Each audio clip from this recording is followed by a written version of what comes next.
3, 2, 1. Hello, this is Dave, and welcome to Equity Story. I'm very glad to say I'm here with the great Claude, or the Ocelot, as we like to call him, the great Claude Walker. And this is obviously just general share advice, not personal advice. Claude, just quickly, just have you a look at the general markets. Poor old Dow was down again, and those FedEx numbers didn't look very good, did it? And when you've got the CEO of FedEx coming out going, "Oh, we're going to have a world recession," I mean, people sort of sit up and take notice, because he really does have a good finger on the pulse out there. What's happening? Exactly, that's a good barometer for how things are going, and I think that it has long been likely that we're going to go into recession, and I think that's still the case. So yeah, just stay careful out there is my 2 cents. And of course, if you're, that doesn't mean just forget about it, because if you're just not prepared, you won't take advantage of opportunities. But if you are prepared, then that means that when things are tough, you're more likely to make good decisions. Well, listen, I know you're licking your lips because you're obviously cashed up and ready to make millions out of this, and hopefully I can help you a little bit with the charts to give you a little bit of an edge on it. But there's and actually you can see the market again is fairly quiet, Claude. I think we've had reporting season. There's not too much too much noise out there at the moment. I think everyone's having a bit of a breather, and maybe it's not the greatest sort of market for people to be putting out announcements as well at the moment. But one company, which is EOL, that came out with an announcement today, in a little bit of a downtrend, but I think they've done a capital raise recently, you were saying. Yeah, so the reason they're down today is because they've just come out of a trading halt, having announced capital raising at $4.50. Now, I own shares in this one, and I intend to participate in the capital raising as well. But the annoying thing is that today they announced that they have increased their allocation to institutions due to sort of strong demand from institutions. And so instead of raising 5.5 million from institutions, they've decided to raise 7.5 million. But they're only raising another 2 million to ordinary shareholders like myself. So I'm kind of annoyed about that. I feel like they've got the balance wrong. To have $7.5 million to institutions and only 2 million for shareholders is not. It's just definitely not how I would have done it, and I'm not really happy about that. But on the plus side, I guess it does show, of course, which I could have told them, that institutions would be keen to participate, because quite frankly, they're offering, shares below the prevailing share price, and it's hard to get set in it. And it's a profitable, well-established software company that's in a sort of what I believe is a defensible niche. So yeah, I'm feeling a little bit disappointed about that this morning.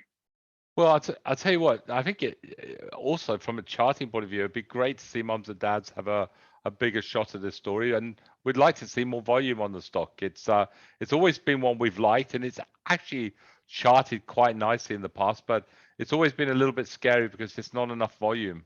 Yeah, it's definitely not really one for trading, because you can't trade in and out very easily at all. Now, it may start to get more liquid, partly as a result of this capital raising. 7.5 million of shares to institutions. Now, I guess we have to wait and see whether those institutions are just going to sit tight and keep all those shares, or if any of them will start feeding them out to market. What did they do the raise at? $4.50 was the raising price, and the share price right now is $5 or $4.95 actually, as I'm looking at it.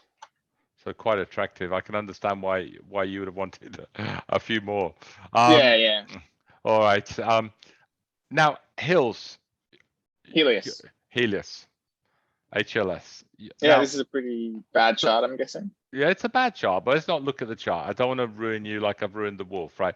Now, he likes this story as well, and you like it. So well, I don't like it that much. I just think it's interesting because essentially, I would argue that this is kind of a defensive dividend paying stock. Now, it's not quite cheap enough for me to want to buy it now, but it has been in that downtrend, has been getting cheaper and cheaper. You know, this was $5.50 at the beginning of the year, pretty much. So at a certain point, I think this becomes like a pretty good dividend play. Now, right now, the trailing yield is about 3.9%. I don't think it's low enough yet, because you've got to keep in mind the possibility that the dividend will actually go down as a result of much lower COVID testing volumes. But the overall long-term trend is for more pathology testing. And I think that will continue. So that's why. And the other thing is that you got to keep in mind with this is I think it trades at a little bit of a discount to where it would otherwise be, because it doesn't have the best history of good management. And, you know, let's see if they can improve from here. But if you were just rating it on the numbers, then, you know, largely due to COVID, they've had a very, very strong couple of years. So I think it's one to consider as a dividend stock. So if it got down to that sort of $3 level, maybe that'd be something you'd be more interested to start nibbling away.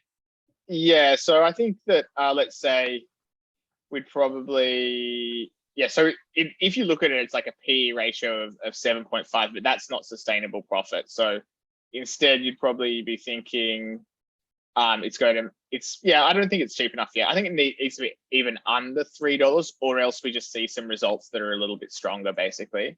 And either that'd be case. But under $3, yeah, I think I'd probably get interested in this as a dividend stock. Brilliant. Thanks for that, Claude. So just to contextualize that, the analysts are expecting that it's going to make around 20 to 25 cents per share in earnings over the next few years. So you would say that around up to at $2.50, you're paying 10 times earnings expectations, which for a very defensive business. And I think at that point, I would argue I'm very interested. All right, so definitely we'll be watching for that. And if we get anything, get the stock around around that 250, we'll for those long termers could be a very interesting play. And again, like you said, importantly, it's defensive, isn't it? With all the issues we've got in the world at the moment, certainly it's the preferred sector. Yeah, even at $3, worst case scenario, you're probably looking at paying about 15 times earnings. So it's not too bad. Right, now you're on telly the other day talking about RUL. Did we miss anything here? Should we turn on the TV and look, I just think that this one's not super cheap, but I think that it is one of the most attractively poised businesses on the ASX, just from a pure business perspective. Just putting aside the valuation for one moment, this business is supposedly poised to start making a profit probably in the next year or so. But then when it does make a profit, it should make a profit quite quickly. Basically, for the last few years, it has been transitioning to one-off license and then maintenance fee revenue structure to a subscription fee. So under the license fee, they might get $1 million upfront and $100K each year for 10 years. And then under the subscription, they might get $250K every year for 10 years. And so when you do that switch, it depresses your revenue while you're switching, because you keep on sacrificing those upfront things that you would have otherwise got. But then once you're significantly transitioned, or let's just say all transitioned, which they're not quite yet, but when they will be, then your revenue just resumes a stronger growth trajectory that matches the underlying demand. And they're kind of at that point where that's starting to come through now. So I just think that it's just poised to see improving results over the next couple of years. On top of that, it's software for mining companies. Mining companies are doing really well. So I'm not anticipating any real demand problem there. And it can really trend absolutely beautifully when it gets going. So again, one for the watch list. We can get this back above this 167 and start to swing a little bit. We're obviously interested. Now, Polynovo. I should say I own shares in RUL as well. Oh my gosh, you own shares in everything. You got not everything. I think you're like my grandpa Ed. You know, in the Melbourne Cup, he puts his money on every single horse. So he's always happy. He wins every Melbourne Cup, but you know, I tell him, Grandpa, you can't put your money on every horse. It doesn't quite work like that. Anyway, PNV. So they got FDA approval. Yeah, I think it's for like a new sort of updated product that they got approval for. Look, this one deserves a spot on your watch list because of it genuinely is a medical technology that's finding traction in the USA. Revenue went from just under 30 million in 2021 to over 40 million in 2022. That's strong organic growth. That's what you want to see. If that continues for long enough, then you're going to do well. The problem is, of course, that these guys are still cash flow negative and do have borrowings. So I guess they're a little bit precarious right now. But again, with the kind of strong growth that they've been seeing, I wouldn't be surprised if, similar to RUL, they're kind of at that juncture, that inflection point where their results are about to start looking a whole lot better. And yeah, if you just buy inflection points, that is a repeatable process in small caps, because there are a few dynamics that mean that can work out well for you, because somebody might not consider loss-making companies investable for them. They're looking for a profitable one. Well, if you buy a growth company just as it's about to become profitable, you're buying just before a new set of shareholders can start buying the stock. Then it gets a little bit momentum. If it's big enough, it keeps growing. You can even start seeing them getting into the indices, which this one previously has been in. And I think the ASX 200, don't quote me on that. But either way, it's $1 billion company. So look, with a bit of success, it can definitely get up there. And then you have, passive funds buying, pushing it up even higher. You can just get this sort of sociological phenomenon that causes the stock multiple to re-rate. When you consider also the inflection point that could mean that the profit growth is quite high in those times, you can just have a stock run far too high to the upside, but that can be great for investors. Brilliant. And I'll tell you what, we'll watch this carefully. I think if it looks, we might have a buy signal on this by the end of the week, and then we'll most probably buy it. Pretty quiet apart from that, Claude. So I think it's going to be a pretty quick video today. We did put Mineral Resources as recommended by last week on the valuation from a number of brokers on they separate their assets. The actual lithium assets alone, they reckon it could be worth north of $50 a share. So we see it as quite an interesting medium to longer term play. I suppose the only risk in this is if we get a bit of a collapse in iron ore prices in the short term, because I do believe they're not the cheapest producer on iron ore. Which these guys could definitely go backwards, especially in a recession, especially if there's a China slowdown. Having said that, it's sort of an interesting way to get exposure to lithium without buying like a completely speculative thing. So yeah, you could probably do worse than play in this one. It's probably, in my view, if you wanted to try and trade that lithium excitement, it's maybe a safer way to do that, a little bit less high risk, high reward. And so quite reasonable. And we had a look a little bit at some of the ones that are looking good on Einstein's, and certainly one stock that does look good is MAD. And you reasonably like the MAD story as well. Yeah, look, I'm not fully across it, but we're doing some research at the moment. I'm expecting to publish an article on Rich Life about this, which will most likely be free for everyone to read. So you can keep an eye out for that.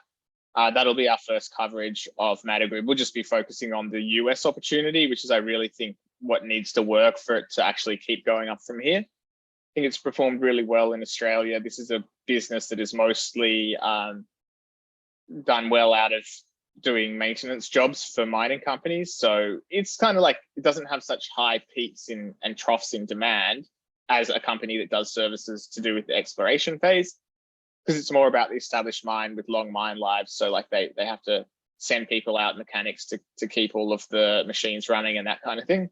So should see more resilient demand, even if we do go through a boom bust cycle. So I think, again, that means that you're probably not taking such a big risk as you are if you go with a mining services company that is based around, I guess, the starting of a mining process. Then when you have a slump, people don't start mines, so their business drops off completely. So this is one in principle I like, don't own it, don't know it particularly well, but it's actually one that I'm studying and I'm getting to know better at the moment. So on that note, Claude, I'd like to thank you very much for coming on Equity Story today. Some interesting stocks to have a look at. Like we said, it is a little bit of a wait and see at the moment on the markets, but thank you very much. And again, always fantastic advice. So thank you very much, Claude. No worries, Dave. And what I would like to say, we have Ask the Analyst live tomorrow night. Great, Claude. We'll be back on that and ask you all your questions.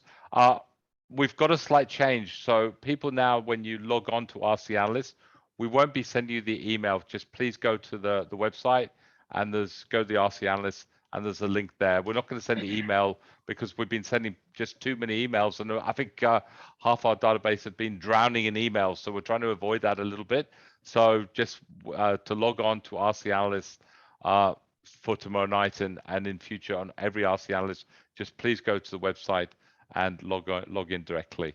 On that note, thank you very much, and again, look forward to talking with you with Claude tomorrow night. Thank you.